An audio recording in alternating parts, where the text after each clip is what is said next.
महाकारुणिक तथागत भगवान बुद्ध धम्मा संगा इन त्रिवार वर्णन करती हूँ।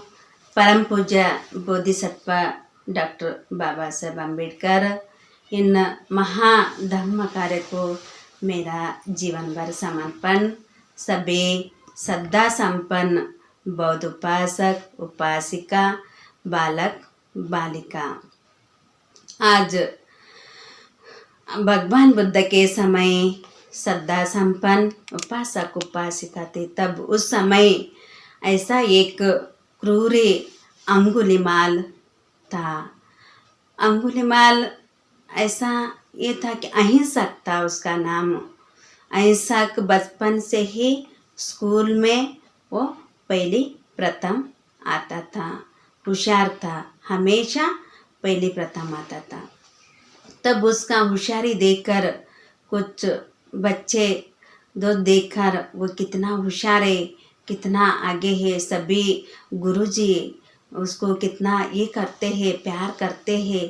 थोड़ा कपटी उनके मन में उसके प्रति, अहिंसा के प्रति और दोस्तों के मन में बहुत ही बेस निर्माण हो गया। उसको कैसा उसको पीछे खींचना चाहिए, कैसा उसको बदनाम करना चाहिए, इल्ज़ाम करना चाहिए बोलकर कुछ बच्चों ने ऐसा इतना बड़ा उसके ऊपर इल्ज़ाम लगाए। तो गुरुजी के उनके पत्नी रहते, उनके संबंध के वो माँ बेटे का रिश्ता रहता है, लेकिन उसको गलत भी बताते गुरुजी को उसके बारे में। तब गुरुजी को उसके पर वो भरोसा ही नहीं करते, उनको ये झूठ है बोलकर इस तरह से लगता है, इस तरह से कैसा करते हैं बोलकर। तब दूसरी बार भी उसी तरह से कुछ ना कुछ ये करके बदनाम करने का। तब गुरुजी को सही लगता। सही लगने के बाद तब अहिंसक को फिर उन्होंने गुरु दक्षिणा मांगते हैं। अहिंसक मुझे गुरु दक्षिणा चाहिए, तो मुझे 1000 लोगों का उंगली काट कर मुझे चाहिए। तब अहिंसक इतना ये होता है कि तो गुरुजी हम इस बात के पर हम चर्चा करेंगे, बैठकर शांत चित्त से बात करेंगे। गुरुजी ऐसा इतना बड़ा कदम ये मत करते जाओ, मेरे ऊपर इतना बड़ा इल्ज़ाम नहीं मत करो। तो बोल के फिर तो भी गुरुजी नहीं सुनते। मुझे चाहिए गुरु दक्षिणा चाहिए मुझे। तब अहिंसक तब हाथ में तलवार लेता है। तलवार लेने के बाद गुरुजी इस तरह से मुझे बोले हैं, तो गुरुजी का दक्षिणा मुझे संपूर्ण करना है। तो उसके चित्त में वही रहता।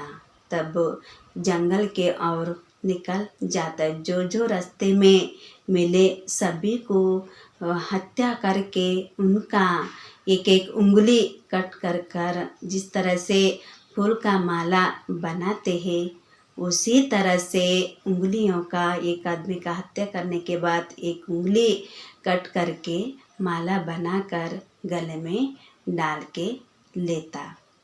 तो इतना सभी लोग जितने भी आजू बाजू के लोग थे सभी भयभीत हो गए। उस रास्ते के पर जाना बोले तो बहुत ही, एक अकेला आदमी जाना बोले तो भी बहुत इतना बड़ा क्रूरी है, डाकू है, ऐसा इस तरह से जितने भी ग्रामीण के भाग के थे सभी भयभीत होकर उस रास्ते के पर जाने का ही सभी लोग छोड़ देते हैं। तो कितने सारे लोग पकड़ने के लिए गए तो वे उनका हत्या कर दिए। तो ऐसा तो इस तरह से डाकू बोलकर अंगुलीमाल बोलते, लेकिन उन्होंने किसी का चोरी नहीं करे, किसी का एम नहीं करे, लूटमारी नहीं करे। वो गुरुजी बोलने से दोस्ता उसके संगत के साथ रहने इस तरह से उन्हें अहिंसक से अंगुलीमाल बन गया।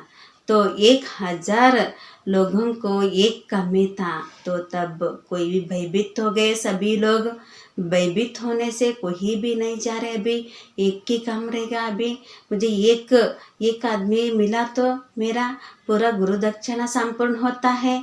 तो इस तरह से उसके चित्त में था, अभी किसको ये मारना चाहिए, कोई भी नहीं आ रहे हैं। तो तब माँ का याद आता। माँ का याद, माँ तो मेरी माँ कभी मना नहीं कर सकती, मैं माँ का हत्या कर सकता हूँ, उसका हत्या करेंगे, उसके चित्त में आ जाता। तब भगवान बुद्ध श्रावस्ती में जेतवन बिहार में रहते थे। तब भगवान बुद्ध को मालूम होता है, तो अंगुलीमाल अभी माँ का हत्या करने वाला है। तब मालूम होने के बाद माँ बाप का हत्या करना बहुत बड़ा पाप है, बहुत बड़ा गुनाह है। ये बहुत ही पूर्वी ऐसा उसके हाथों से माँ का हत्या नहीं होना चाहिए, वो बहुत बड़ा तो पाप होता है बोलकर भगवान बुद्ध उस रास्ते के पार निकल जाते हैं। जाते फिर सभी जितने भी वासी नगर वासी लोग थे, ताकि तथागत उधर उस रास्ते के पर मत जाओ, तथागत उधर डाकू अंगुलीमाल है, बहुत ही क्रूरी है, वो किसी को भी नहीं छोड़ता, उस रास्ते के पर जाने से कोई भी वापस नहीं आता। तथागत तो भी भगवान बुद्ध नहीं सुनते, तो भी अपना अपना रास्ता पकड़कर जंगल में निकल जाते हैं।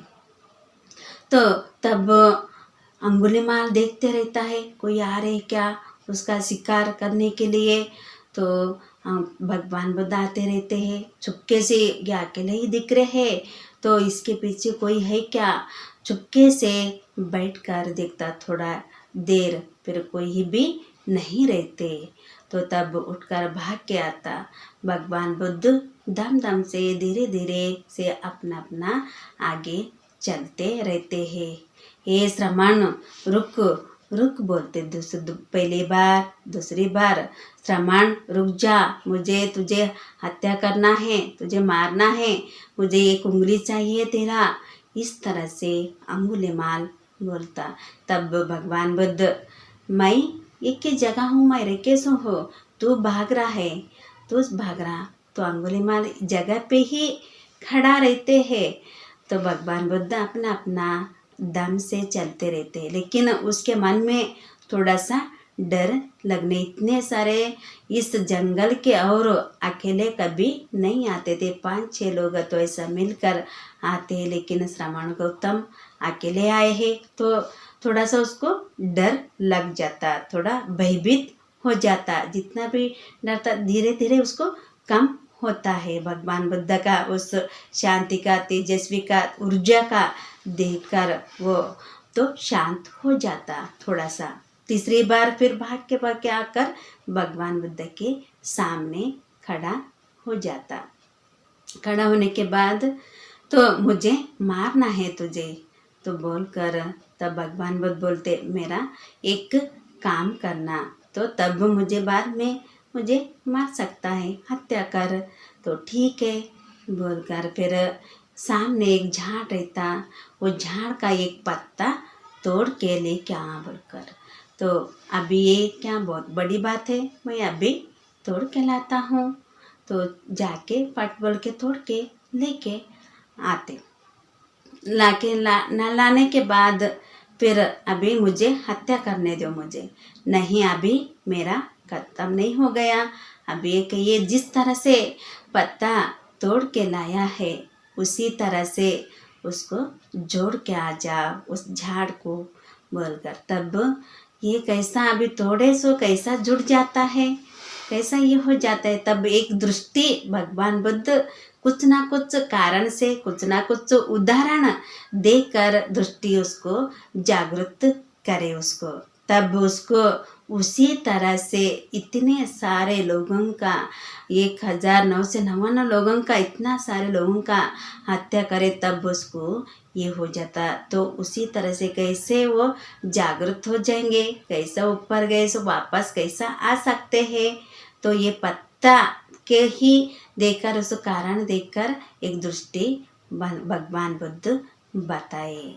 तब उसको इतना सारे लोगों का मैं हत्या करा हूँ, कितने सारे लोगों का, किसी का बच्चा, किसी का पिताजी, किसी का भाई, इतने सारे खून करके फिर उसको पूरा जितना भी क्रूर था उसके अंदर, कितना भी राग था, द्वेष था, वो पूरा क्या पूरा उसके हाथ में का पूरा तलवार गिर जाता है, पूरा ठंडा शांत हो जाता है। तब जोर जोर से रोने लगता, तथागत मुझे बचाओ, मुझे बचाओ, मुझे बचाओ, इस तरह से बोलते चिल्लाता है, रोता है।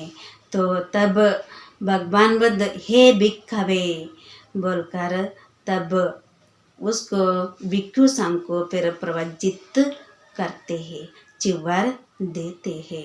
तब शांति इतना बड़ा क्रूर रहे तो भी भगवान बुद्ध उसको प्रवज्जित जैसा उनके करुणा मैत्री मुदिता से ही पूरा शांत कर दे। जितने सारे गए तो भी लेकिन कि उसके उनका तेजस्व देकर उनका तरंग देकर पूरा तब के पूरा इसी तरह से क्या शांत होकर उतना बड़ा क्रूरी को भिक्षु संघ में सम्मिलित करे।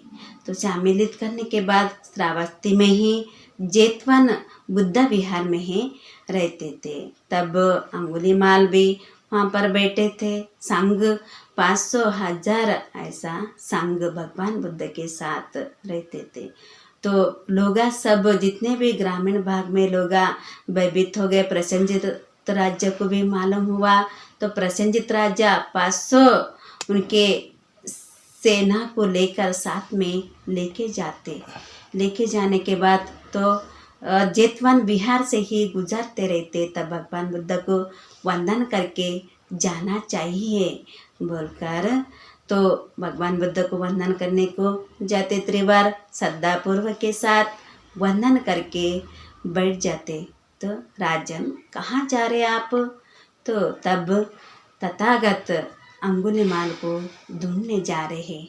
इतने परिसर के आजू बाजू के जितने भी ग्रामीण भाग के हैं उस रास्ते के पर जाने के लिए बहुत ही भयभीत हो गए हैं सभी लोग। तो उसी की वजह से हम उनको ढूंढने के लिए जा रहे तथागत।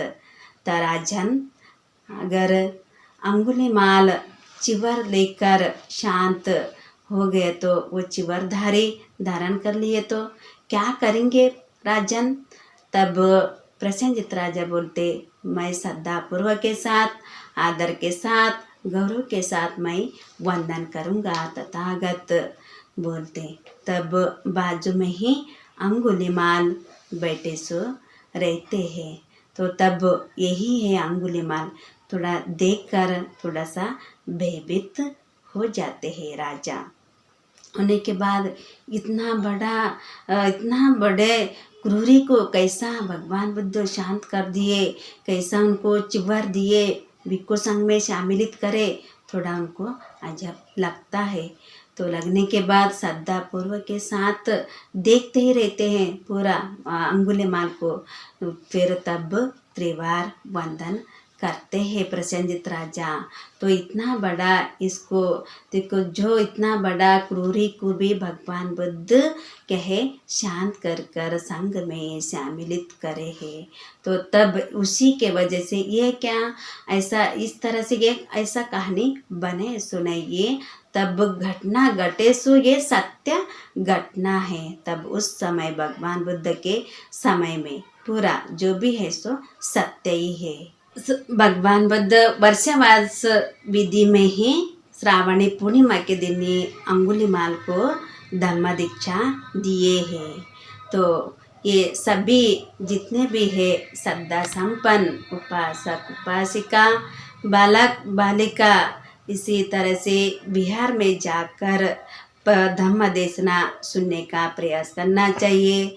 जितना हो सके उतना शील का 5 शील का पालन करना चाहिए, अष्टशील का पालन करना चाहिए, उपवास धारण करना चाहिए, ज़्यादा से ज़्यादा बिहार में बिताना चाहिए। जिस तरह से आप लोग धम्म का मार्ग के पर चलेंगे उतना आप लोगों का जीवन कल्याणकारी बनता है, सुखदायक बनता है। उसी तरह से परिवार में एक परिवर्तन होने से पूरा परिवार परिवर्तन होता है। बच्चे के पर भी संस्कार गिरता है। तो भगवान बुद्ध के प्रति बाबा साहब के प्रति तो श्रद्धा निर्माण होता है। श्रद्धा ही बहुत जरूरी। श्रद्धा बलि बहुत बड़ा रहता है। श्रद्धा रहने से ही शील का पालन होता है। शील पालन होने के बाद समाधि बनता, समाधि बनने के बाद वहाँ पर प्रज्ञा बनता है। ये चार रहना बहुत ज़रूरी है। जितना हो सके उतना सभी लोग बिहार में जाकर धम्म देशना सुनने का प्रयास करना चाहिए। सभी के जीवन में, सभी के परिवार में तो सुख शांति आयु आरोग्य सभी का कल्याण हो, सभी का मंगल हो, सभी का मंगल हो।